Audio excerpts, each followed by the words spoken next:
Ош шаарындагы Каракулжа аталышындагы мал союлуучу жайга 1 ай мурда айыппул салынып, кемчиликтер жоюлбаса жабылат деген эскертүү берилген.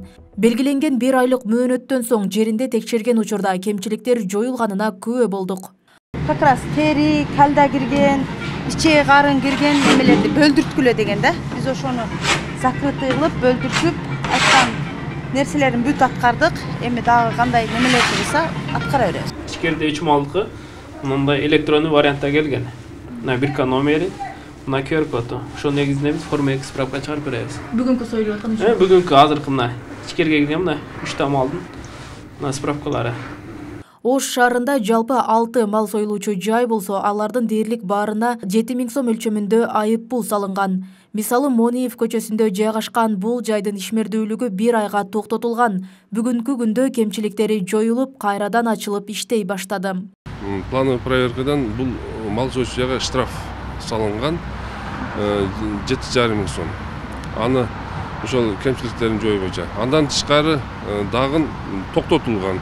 Баягы Нисахар деген передача боюнча дагы маалымат түшкөндүгүнөн токтотулуп, ошол кемчиликтер жоюлуп, бул чистый грязный зона деген эмелерге бөлүп түшүндүрүү иштерин жүргүздүк. Ал эми өлкө боюнча жалпы 93 мал союлуучу жай текшерилип, ветеринардык санитардык талаптарга ылайык келбегендиктен 25-нин иши 1 айга токтотулду.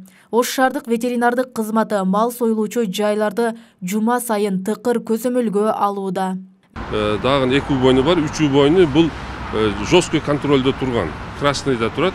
Красныйда тургандыгынан бул инспекторлор ар күнү текшерип, ушул көзөмөлдө, катуу көзөмөлдө турат. Азыр деле Красныйда турабыз. Азыр деле Красныйда, себеби бул убойнунун санитарный защитный зонасы сакталбайт эмес, себеби бул убойну мурда курулган, кийин жанына үйлөр курулуп кеткен. Бул жерде спорный маселе көп.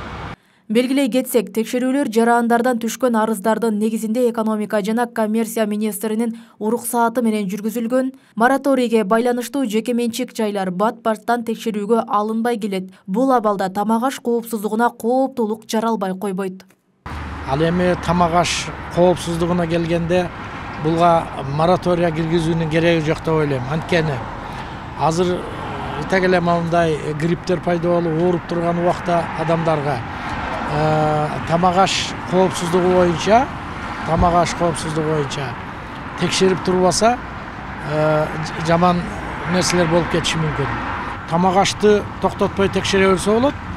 Жаңы келген ишкерлерди аларды кысып эле текшерип атышпайбы? Аны токтотуп койсо болот. Бул эми өкмөт тарабынан каралган эле маселе да. Положение иштеп чыгып. Ооба, положение иштеп чыгып коюш керек. Ошол положение негизинде текшерет жана текшербейт.